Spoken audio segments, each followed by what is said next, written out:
When she took us on a nature walk every spring, which she did, or maybe even in the fall, I don't remember how many times a year, but she took us outside.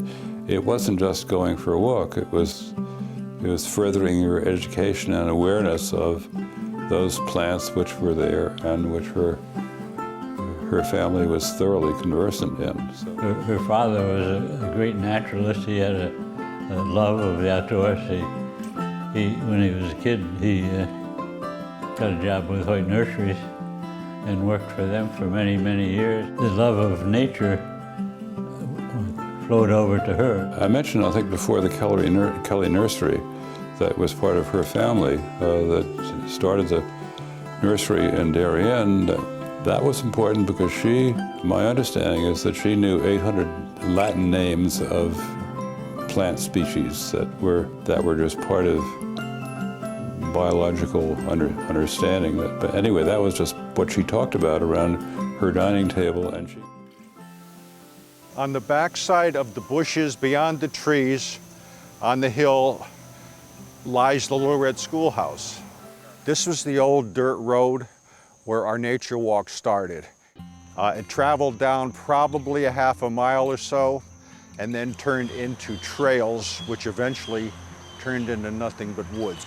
We were going in pretty much single file when we got to the trails, carried our lunch boxes, mason jars to catch our pollywogs, paper and pencil to draw the trees, take note of the different nuts on the trees, and just try and find as much wildlife as we could.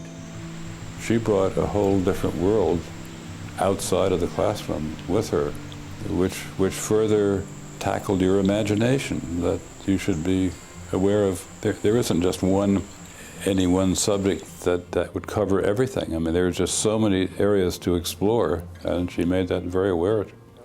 When we went on nature walks, things that you had never noticed before, she would point out, and you would learn that, this was a disease growing on this tree, and you'd never noticed anything like that before. What were the likely places to find frogs or whatever? What happened when you picked up a stone and there were all kinds of life teeming around underneath there? And well, I think to observe what we were walking through. It wasn't mentioned that we'd go through the land sort of on that side of the road, and to observe jack-in-the-pulpits in the spring.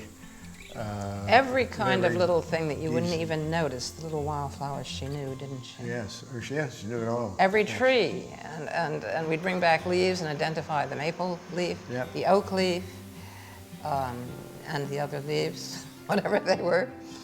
But it was something we looked forward to for weeks before.